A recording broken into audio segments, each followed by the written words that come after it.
Noong nakaraang linggo, nagawa ni Xi Jinping, leader ng China, na makipagpulong kina Pangulong Donald Trump ng US at Vladimir Putin ng Rusya sa loob ng ilang araw, isang bihirang nagagawa ng ibang leader ngayon. May mga ulat na maaring bumisita ang Pangulong Chino sa Hilagang Korea para sa summit kasama si Kim Jong-un na magpapatibay sa papel ng Beijing bilang sentro ng diplomasya. Ngayon, nakakaintriga ang timing nito dahil pilit ipinapakita ng China na sila ang nag-iisang malaking kapangyarihan na kaya makipag-usap sa lahat: Washington, Moscow, Tehran, Pyongyang. Habang lalo pang nagiging hati-hati at pabago-bago ang mundo. Pero sa likod ng mga simbolismo, may mga totoong estratehikong tanong dito. At iyon ay, gaano nga ba kalaki ang impluensya ng China sa Hilagang Korea? Ngayon, kasama natin si Peter Kurson, dating opisyal ng UN at eksperto sa geopolitika. Tinanggap na ni Xi Jinping sina Trump at Putin at posibleng makipagkita rin kay Kim Jong-un sa lalapit na panahon. Ano sa tingin mo ang mensaheng gustong iparating ng China sa paglalagay ng sarili nito sa gitna ng lahat ng mga ugnayang ito ng mga makapangyarihang bansa sa mundo? Ayos na makasama ka. Sa tingin ko, laging interesante na subukang intindihin kung ano ang tumatakbo sa isip ng isang tulad dina Xi Jinping, Putin at Trump. Ito ang mga strongman, mga may kakayahang mamuno sa sentralisadong pamahalaan o tulad ni Trump, nagnanais maging ganon. Para kay Xi Jinping, ito ay naguugat sa ideya ng pambansang muling pagsigla na dapat maibalik ng China ang dating kaluwalhatian matapos ang siglo ng kahihiyan. At si Xi Jinping ay isang taong lumaki noong panahon ni Mao Zedong at ng Great Leap Forward at nakita niya ang China sa isang napakahirap na yugto. Sa tingin ko malaki ang naging impluensya nito sa kanyang paghubog. Ang ama niya ay nagtrabaho sa gobyerno.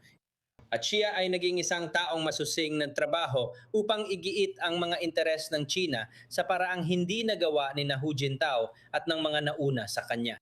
Ang pag-ho-host kina Putin at Trump ay nagpapakitang kayang makisama ng China sa kahit sino. Sa tingin ko, kailangan nating palaging magpaalala na naganap ang mga pagpupulong dahil may kanya-kanyang pagkaantala.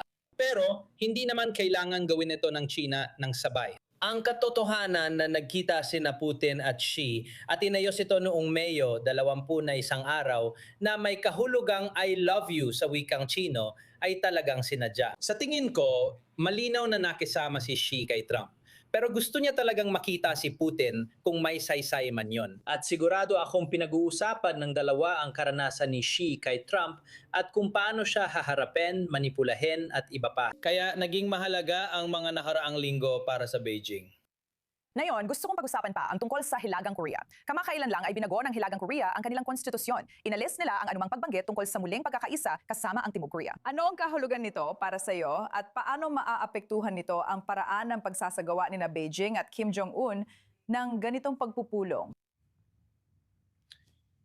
Nakaka-interes ito. Si Kim Jong-un ng Hilagang Korea ay gustong mapansin at maging sentro ng atensyon. Tama? Makikita natin ang kanyang mga pagsisikap na maging mahalaga sa pandaigdigang sistema, sa pandaigdigang komunidad noon. At talagang kakaiba na walang nababanggit o kinokonsidera ang Hilagang Korea, lalo na kung gaano kahati at magulo ang mundo ngayon sa lahat ng nangyayari, gaya ng sa Iran at Ukraine at iba pa. Tiyak na interesante makita kung paano kikilos si Kim Jong-un sa pulong na ito, lalo na't hindi naman nakatutok ang pansin sa Hilagang Korea. Kaya sa tingin ko, isa talaga sa mga bagay dito ay makita lang kung paano siya umasta. Yun lang. Pero may kaunting detalye bago ako dumiretso sa China at ito ay ang relasyon ng Russia at Hilagang Korea ay naging mas malalim, mabilis at matindi nitong mga nakaraang taon. Kasali talaga ang mga Hilagang Koreano sa digmaan ng Russia kahit matagal itong itinanggi ng mga Ruso. Lantad na ang 10,000